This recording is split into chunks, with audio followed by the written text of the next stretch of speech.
선생님, 네. 네, 이번 시간 띠별 운세 준비했는데요. 2022년 이민년에 원숭이띠 운세를 좀 말씀해 주세요. 이민년의 원숭이띠들은 이제 삼재가 시작되는 해예요. 근데 원숭이띠들이 삼재의 영향을 굉장히 많이 받아요. 이민년에.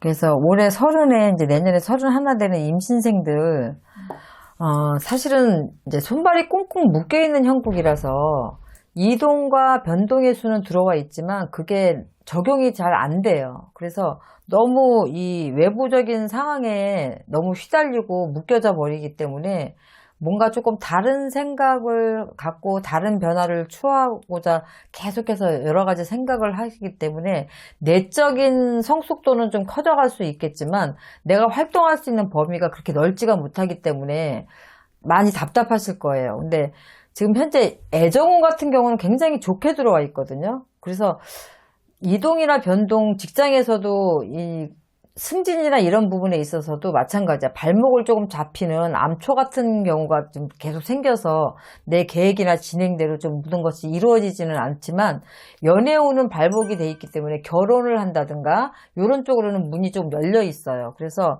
31에 성주의 운이 조금 들어와 있음에도 불구하고 그 어떤 것도 지금 문제를 좀 풀어나가거나 일이 성사되거나 이런 쪽으로 좀 개척을 좀 하고 이렇게 변화되는 모습이 안 보이고 다 묶여 있는 거야. 그러니까 내적인 성장은 할 수 있어요. 단지 이제 이런 것들을 발판으로 해서 하반기로 가실수록 어떠한 계획들을 차곡차곡 잘 해놓으시면 이제 내년을 바라보시면서 이제 어떤 것들을 지금 준비한다 하더라도 그런 것들이 표면화되지 않기 때문에 일단은 들어오는 삼재 이민년을 잘 보내셔야 돼요. 그래서 이제 여러 가지 문제로 내가 묶여 있을 때는 도발적인 행동을 하시면 꼭 문제가 생기고 이럴 때일수록 내가 자중하고 조금 기회를 보는 그런 한 해가 좀 돼야 돼요. 그래서 31의 임신생들은 일이 계속 막히다 보니까 조금 거기에 따라서 이제 답답해서 실수가 되고 도발을 하다 보니까 그런 부분이 이제 문제화가 되고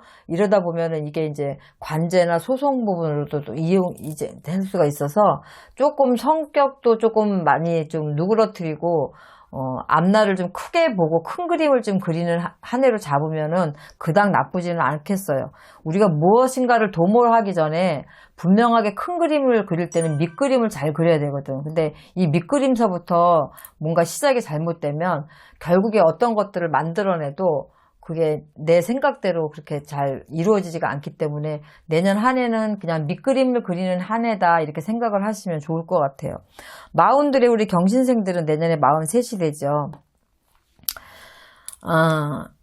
삼재의 영향도 있지만 43세 경신생들은 내가 그동안에 생각지 못했던 아주 기발한 아이디어를 가지고 뭔가 사업에 접목을 시키려고 하면 예전 같으면 정말 그런 것들이 일사불란하게 잘 진행이 되고 성과물이 있었을 건데 요번 해운년에는 그런 것들이 있다 하더라도 크게 나한테 적용이 안 되고 미치지가 않아요. 그래서 무리한 투자나 확장 이런 부분은 안 하시는 게 좋고 이런 새로운 아이디어나 새로운 개발 때문에 무언가를 확장하거나 또 크게 키운다거나 이렇게 되시면은 분명히 낭패 볼 일이 있어요. 그래서 내 계획대로 움직여지지는 않지만 적어도 내실을 다지는 한 해로 소비 지출을 좀 줄이셔야 되고 여러 가지로 이럴 때는 밀어붙이는 거는 별로 좋지가 않아요. 그래서 밀어붙이는 것보다도 내실을 좀 다져서 내가 그동안에 해왔던 것들을 조금 단단하게 하시는 게 좋고 일단은 인간으로 인해서 배신을 당한 거나 사람이 등을 돌려서 나한테 손해를 끼치거나 나를 아프게 하는 경우가 지금 있어요. 그러니까 인간의 덕이 굉장히 안 좋은 내년 한 해가 될 거예요. 그래서 사고도 마찬가지고 이렇게 그런 것들이 들어와 있으니까 인간 배신, 내 옆에 있는 사람들의 옥석을 좀 구분할 수 있는 그런 해안을 조금 가지셔야 되고 너무 많이 모든 사람을 끌고 가려고 하는 것보다는 소수의 정예로만 지금 움직여서 사업적인 부분도 가시는 게 좋아요. 그래서 너무 크게 넓히지 말라고 지금 말씀드리는 거고 쉬운 넷의 무신생들은 적과 아군이 같이 들어오는 해라서 인맥 관리를 조금 잘 하셔야 되고 내 옆에 정말 중요하고 소중한 몇몇만 있으면 된다고 생각하시고 잘라낼 건 좀 잘라내셔야 돼요. 왜냐하면 구인연은 떠나고 새로운 인연이 들어오는 한 해이기 때문에 그동안에 내가 어떤 것들을 도모했다 하더라도 그런 것들은 다 모든 게 파생이 되고 새롭게 시작이 되는 한 해예요. 2022년도가.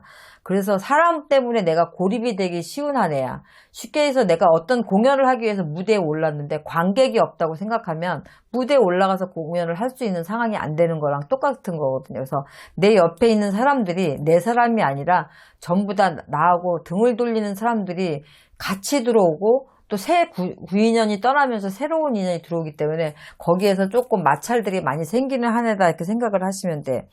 여기에 따라서 이별수도 같이 들어오니까 이거는 인간의 이별이 부부의 이별도 같이 들어와요. 그리고 또 사업적인 부분에 있어서 내가 보증을 쓴다든가 아니면 무리하게 확장을 한다든가 이렇게 되시면 조금 부도의 위험도 있기 때문에 내가 가지고 있는 거 이상의 빚을 질 수 있는 일이 분명하게 있으니까 이런 부분 잘 참고하셔야 돼요.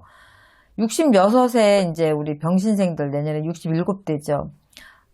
성재운이 들어와 있다 하더라도 일단은 삼재 영향을 가장 많이 받아요.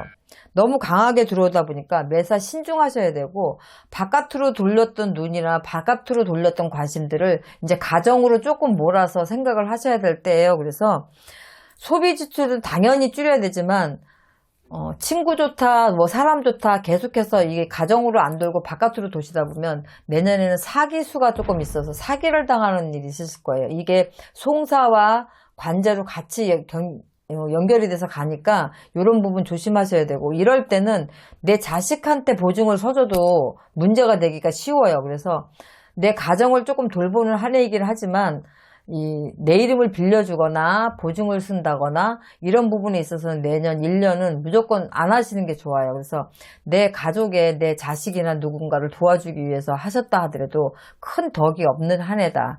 그러니까는 명심 잘 하셨으면 좋겠고 우리 원숭이띠들은 신의 고력이 많은 띠고 조상의 고력이 많은 띠예요. 그래서 이 신의 풍파가 굉장히 많아요. 조상 풍파가 많고 신의 풍파가 많은 이런 띠들은 이렇게 안 좋은 일이 겹칠 때는 꼭 인간의 고력이 같이 겹치거든요. 그래서 사람을 일단은 경계를 많이 하시고 조심하셔야 되고 사람 때문에 덕을 보는 것보단 사람 때문에 해를 보는 한 해가 이민년이니까 명심 잘 하셔서 조금 슬기롭게 잘 넘기셨으면 좋겠습니다.